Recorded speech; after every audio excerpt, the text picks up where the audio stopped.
This is page number 48. Let's continue. This is chapter number 4. At about the same time in France, Monsieur Marquis was in his carriage heading for his chateau. Chateau is a fort. You can say the resident of the aristocrats. The driver whipped the horses mercilessly, and soon the carriage was racing through the narrow streets. Men, women and children leapt out of the way, barely escaping the crush of the wheels. The panic and distress of the pedestrians are the people who walk on the street, did not affect the Marquis or change his cold expression. So you see how careless Marquis was. Okay, so his driver even whipped the horse mercilessly. He had no care for his horse also, but then he was racing through the street in such a way, his carriage was racing through the street in such a way that he did not even care that men, women and children are on the street. Okay, these people the commoners had to jump away from the road, but Marquis did not change his expression. As carriage rumbled furiously on its way, rumbling is a sound made by the carriage, okay, one of his wheels ran over something that felt like a sack of potatoes, throwing Marquis out of his seat. A wild cry arose from the people on the street and the carriage stopped. The people looked angrily out of the carriage window. So what happened? Like his carriage, when he was moving through the street, he just sensed something coming under the wheel of the carriage, and it appeared to be like a sack of potatoes, and it made even the Marquis shift from his place. Now Marquis looked angrily out of the window. So he did not bear up. What on the earth is wrong? A tall man in a nightcap had taken up a bundle from behind the carriage and was laying it out near a fountain. So he just took out some, a bundle type of thing from under the carriage wheel. Pardon, Monsieur Marquis, said a ragged bystander. A bystander is a person who is standing nearby, ragged in a torn clothes. It is a child. What is a child? The person who came under his wheel was a child. The tall man was crying and howling over the body of the child. Obviously, the tall man must be the father, and he has lost his dear little child, and he was crying and howling. He was crying loudly over the body of the child. Why does he make that terrible noise? Is it his child? Excuse me, Monsieur Marquis, it is. The tall man, his face twisted in agony is pain, ran towards the carriage, shouting, "Killed!" and stood desperately staring at the Marquis, crying over and over, "Dead! Dead! Dead!"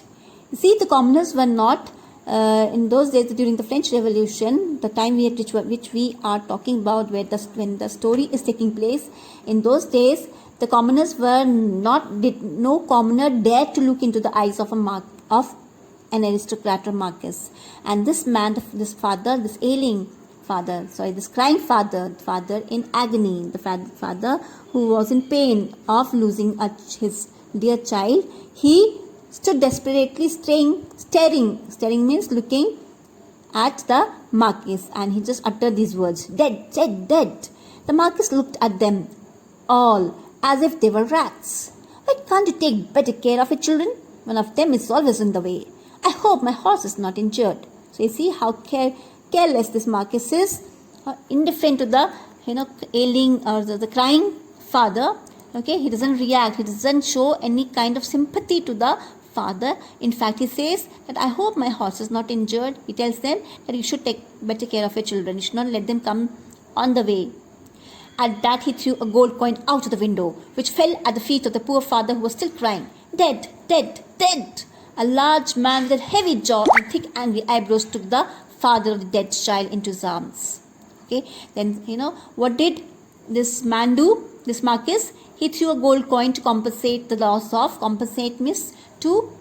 equal the loss of the small child. Okay, and he threw a gold coin over to the tall man. Then a large man with a heavy jaw. Just remember who was a large man with a heavy jaw.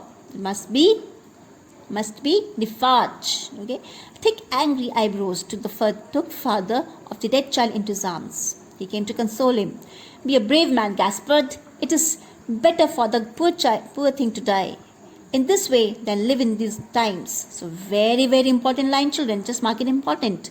It says that it's better to die quickly than to live in such a time in which they were living. Okay. You are a philosopher. You there, smiled Marquis. What do they call you? My name is Defarge. The Marquis tossed another coin at the feet of Defarge. He threw another coin at the feet of Defarge. Here, take this, philosopher Defarge. Now he calls him a philosopher because he talks something very, very. So you see, Marquis speaks very important line over here, that it's better, times are such that it's better to die quickly than to live a life full of suffering. And the Marquis says, you are a philosopher. You there, smiled the Marquis. Who do they call you? My name is Defarge. The Marquis tossed another coin at the feet of Defarge. Here, take this, philosopher Defarge. With the air of a gentleman who had accidentally broken something common and paid the shopkeeper for it, he leant back into his seat. And this is the attitude of Marquis. Okay, he just behaved as a customer who accidentally broke something in the shop and he's paying the shopkeeper. As they were about to leave, I hope you have understood this. Over here, he paid the coin to compensate the loss of little child whom he had trampled under his carriage wheels. As they were about to leave, the same coin was thrown back into the carriage. So here you can see the revolt. You can see the revolt over here, the sign of revolt. Okay, the same coin was thrown back into the carriage, landing at the feet of Marquis, and that coin fell onto the feet of Marquis. Hold the horses. Hold the horses. Stop the horses. Who threw that? The Marquis looked out of the carriage window at the spot where Defarge had been. The devil who threw that deserves to be crushed under my wheels. Now he got very enraged. He got very angry. No one dared raise their eyes to the Marquis. They just stood there silently, heads bowed. Only one person was bold enough.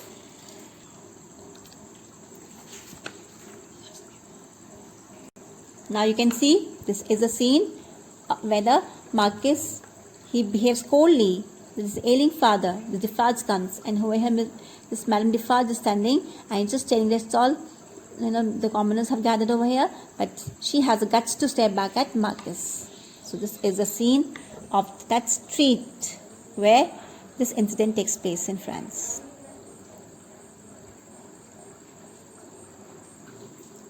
As the Marquis travelled to the open country, patches of poor wheat could be seen on the either side. This is the site, the scenery while crossing that area.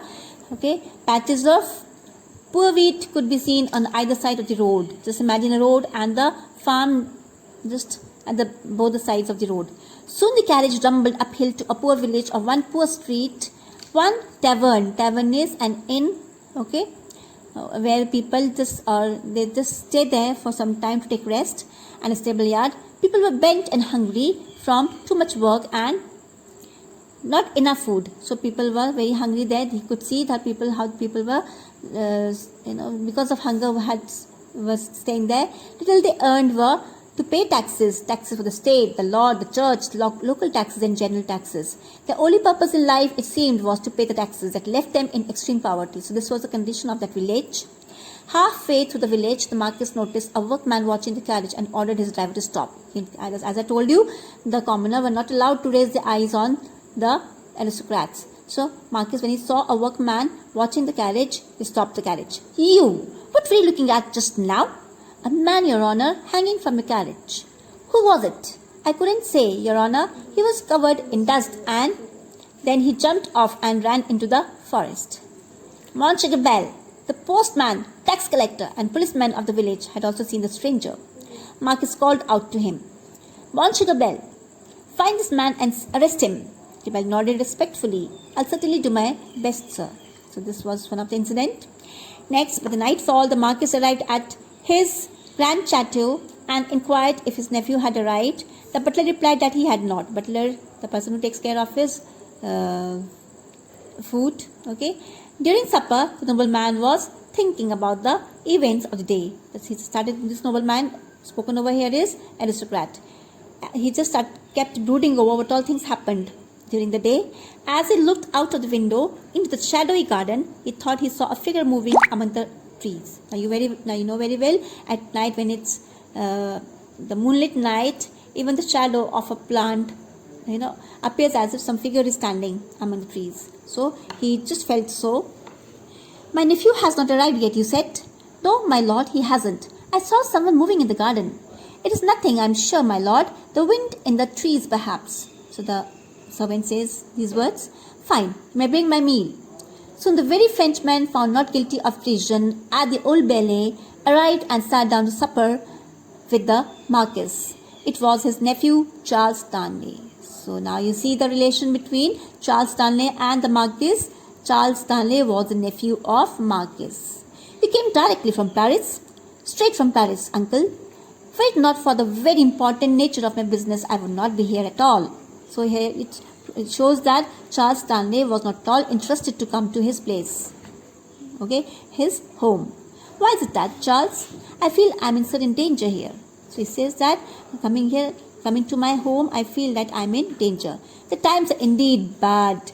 Once we had the power of life and death over these dreadful peasants, but people do not think the same way now.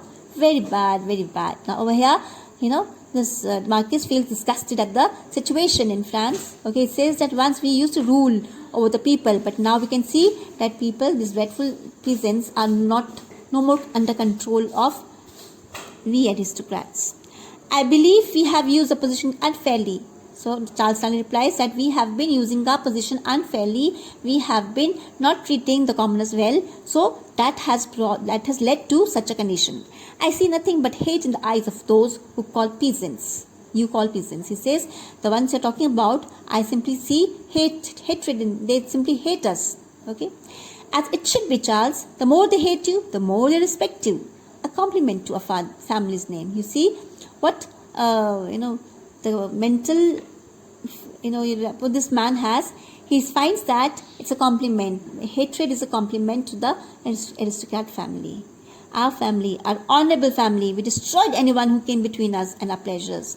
And you and my father have carried on this frightful tradition. Now he just thinks, you and my father, that means both the brothers, both the Marquis have been carrying out this frightful tradition. What frightful tradition? Tradition of, torturing the commoners. Your father is dead and has left me responsible for the disgrace upon our name. See, these are the words of Charles Darnley. He says that, and left me responsible for the disgrace. Disgrace is shame, which has brought to our name and powerless to change it. I am risking my own life to fulfill my dear mother's last request, to make amends. Amends means changes to those we have harmed and offended, and restore honor to the house of Saint Evermont. He says that just because of my mother's words, last request, she has been requesting me to make changes. But all the ill deeds our forefathers have done, my father and you have done, and it's just because of my dear mother, I am going to restore the honor of the house by taking care of the commoners. The Marquis laughed. I see, you're lost, Charles. Now, over here, Marquis makes fun of Charles. This property and this country mean nothing to me, uncle. I don't want them. As Charles sat thoughtfully, the Marquis cast a look of dislike upon his nephew. Now, according to the Marquis, the aristocrats were born to rule. But when he found this nephew, he found that he is not fit to be an aristocrat, and he felt it disgusting. And how do you intend to live, may I ask? England is home to me now, and the name I have taken there can bring no further shame to us. They say that many have turned to England for shelter. Do you know a fellow Frenchman there, a doctor? Yes. With a daughter? Yes. The Marquis rose from his chair. You look tired, Charles. I bid you good night. Good night, uncle.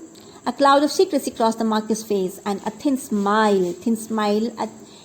smile that nothing less than evil hit Charles right between the eyes.